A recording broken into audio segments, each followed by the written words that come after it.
नमस्कार दर्शकों, भारत देश संतों की भूमि कहा जाता है।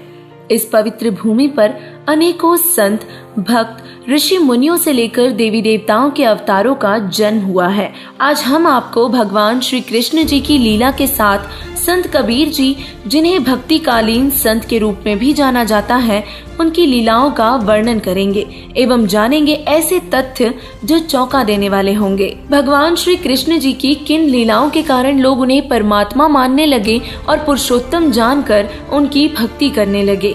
आज आपको श्री कृष्ण जी की लीला व परमेश्वर कबीर साहिब जी की मिलती जुलती लीला बताकर स्पष्ट करेंगे कि कौन समर्थ शक्ति है और कौन जीवन वृद्धि करने में सक्षम है। कौन है वो सर्वोच्च परमात्मा जो तीनों लोकों समेत 21 ब्रह्मांडों का भी पालन पोषण करता है। अब हम दोनों की लीलाओं का भेद स्पष्ट करते हैं, तो चलिए शुरुआत करते हैं। दर्शकों, हम जानते हैं कि श्री कृष्ण जी का जन्म कंस राजा की कारावास में बंद उनकी बहन देवकी और वासुदेव से हुआ था। रातों रात वासुदेव श्री कृष्ण को यशोदा के पास छोड़कर आ गए थे, क्योंकि कंस को यह भविष्यवाणी हुई थी कि उसकी मृत्यु का कारण बनने वाला अब पैदा होगा, और इसीलिए उसने अनगिनत नवजात शिशुओं की हत्या की। तो वहीं पूर्ण ब्रह्म कबीर साहिब जी जब पृथ्वी पर आए तो वे जननी से जन्म लेकर नहीं, बल्कि सह शरीर कमल के पुष्प पर लहर तारा में अवतरित हुए। ऋग्वेद मंडल नंबर 10 सूक्त 4 मंत्र 3 के अनुसार पूर्ण परमेश्वर का जन्म जननी से नहीं होता। ये भी सर्व प्रसिद्ध है कि श्री कृष्ण जी गायों का दूध पीते थे और माखन खाते हुए बड़े हुए, जिस कारण उन्हें लोग प्रेम से माखन चोर बुलाने लगे थे। जबकि पूर्ण ब्रह्म कबीर साहिब जी को जब नीरो नीमा अपने घर ले गए तो उनकी परवरिश कुंवारी गाय के दूध से हुई। ऋग्वेद मंडल नंबर 9 सूक्त 1 मंत्र 9 के अनुसार परमेश्वर की परवरिश कुंवारी गाय से होती है। दर्शकों, राजा मोरध्वज की कथा से हिंदू समाज बखूबी परिचित है, परंतु हिंदू समाज जानता है कि किस प्रकार भगवान श्री कृष्ण जी ने अर्जुन के एकमात्र भक्त होने के अभिमान को तोड़ने के लिए एक ऋषि के रूप में मोरध्वज के घर गए। वो अपने शेर के भोजन के लिए राजा और रानी के हाथों से ही पुत्र ताम्रध्वज का सिर कटवा दिया, और फिर ताम्रध्वज की एवं मोरध्वज की भक्ति से प्रसन्न होकर उसे जीवित कर इस लीला से अर्जुन का भ्रम भी मिटा दिया कि केवल वही सर्वोत्तम भक्त है। अब एक और लीला के बारे में आपको बताते हैं जो परमेश्वर कबीर साहिब जी ने भी की थी, जिसके विषय में बहुत ही कम लोग जानते हैं। ये कथा है सेऊ व सम्मन की। जी हाँ, सम्मन नाम का एक चूड़ी बेचने वाला मनिहार जो अपनी पत्नी नेकी एवं पुत्र सेऊ के साथ रहता था। वह इतना निर्धन था कि कई बार वे सपरिवार भूखे ही सो जाया करते थे, किंतु वे अपने पूज्य गुरुदेव कबीर साहिब जी के परम भक्त थे। एक दिन कबीर साहिब जी अपने 2 भक्तों के साथ सम्मन के घर पर पधारे और कबीर साहिब जी कमाल का सेवा को लेकर अभिमान तोड़ना चाहते थे। गुरुजी को आया देख सम्मन का परिवार बड़ा प्रसन्न हुआ। गुरुजी व भक्तों के लिए उन्होंने बैठने की व्यवस्था की एवं भोजन का आग्रह किया। कबीर साहिब जी के हाँ कहने पर वे भोजन की तैयारी करते इसके पहले ही पता चला कि घर में आटा ही नहीं है।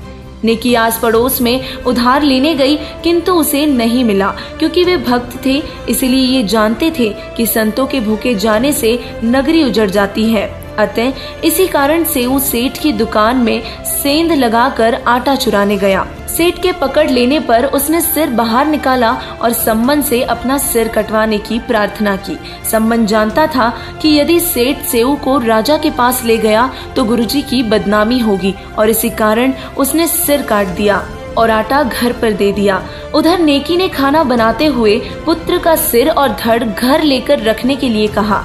सम्मन ने अपने मृत पुत्र का सिर और धड़ लाकर ताक यानी कि अलमारी पर रख दिया। इधर भोजन तैयार होने पर 5 बर्तनों में भोजन परोसा गया। कबीर साहिब जी ने 6 बर्तनों में लगाने के लिए कहा। कोई चारा न देखकर नेकी ने 6 बर्तनों में भोजन परोसा।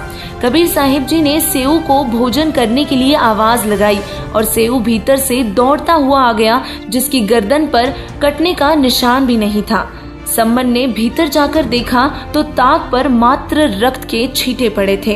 जगत गुरु तत्वदर्शी संत रामपाल जी महाराज जी ने भगवान श्री कृष्ण जी की लीला व कबीर परमेश्वर जी की लीला में भिन्नता बताते हुए दर्शाया है कि भगवान श्री कृष्ण जी ने मोरध्वज के पुत्र ताम्रध्वज को आरे से कटवाकर जीवित कर दिया, लेकिन उन्हें मोक्ष नहीं दे पाए। जिसका जीवन शेष हो उसे मारकर जीवित करना शक्ति युक्त महापुरुषों के लिए आसान होता है, किंतु जिसकी आयु खत्म हो उसे जीवित करना केवल पूर्ण परमेश्वर के हाथों होता है।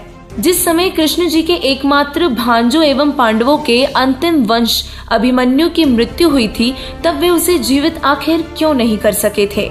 वहीं दूसरी तरफ परमेश्वर कबीर जी ने सेऊ को जीवित किया, मृत्यु लड़के कमाल को जीवित किया, कमाली नाम की मृत्यु लड़की को जीवित किया। स्वामी रामानंद जी का सिर सिकंदर लोधी द्वारा काट देने पर भी उन्हें जीवन दान दिया। कृष्ण जी त्रिलोकीनाथ भगवान विष्णु का अवतार थे, जिन्हें राम अवतार में बाली को धोखे से मारा था और उसी बाली वाली आत्मा ने कृष्ण से कर्म का बदला लेने के लिए शिकारी के रूप में तीर मारा और अपने ही कर्मों की सजा के फलस्वरूप कृष्ण जी की मृत्यु हुई। तो वही पूर्ण ब्रह्म कबीर साहिब जी, जो सभी ब्रह्मांडों के रचनहार एवं पालनहार हैं, वे सभी पंडितों, ज्योतिषियों और अनेकों शिष्य हिंदू एवं मुस्लिम समाज के साथ साथ राजा बीर सिंह बघेल और बिजली खान पठान के सामने सहशरीर अपने निजी निवास स्थान सतलोक चले गए और एक भयंकर युद्ध को भी टाल गए, क्योंकि दोनों धर्म के लोग कबीर साहिब जी का अंतिम संस्कार अपने तरीके से करना चाहते थे। तब कबीर साहिब जी ने सभी को युद्ध ना करने की चेतावनी दी एवं जो कुछ मिले उसे आधा आधा बांटने के सख्त आदेश दिए और इसी तरह एक बड़ा गृह युद्ध टला। अपने कर्म स्वरूप मृत्यु को श्री कृष्ण जी नहीं टाल पाए।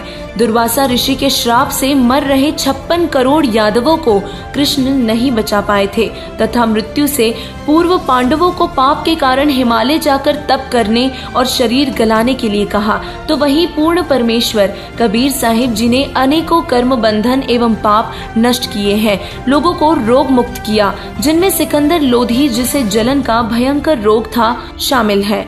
कबीर साहिब जी ने सद्भक्ति दी एवं अनेकों जीवों को पार किया। वेदों में लिखा है कि पूर्ण परमेश्वर बंधन मुक्त करता है एवं घोर से घोर पापों का भी नाश करता है और इसीलिए वह बंदी छोड़ है। उन्हीं परमेश्वर कबीर साहिब जी की सद्भक्ति करने से ही साधक पूर्ण मोक्ष प्राप्त कर सकता है और वर्तमान में केवल जगत गुरु तत्वदर्शी संत रामपाल जी महाराज जी ही वो सद्भक्ति दे रहे हैं, जिससे साधक जन्म और मृत्यु के रोग से छुटकारा पा सकता है और अमरधाम सतलोक में स्थायी निवास प्राप्त कर सकता है। तो देरी ना करें और संत रामपाल जी महाराज जी की शरण में आए और अपना कल्याण करवाए। धन्यवाद।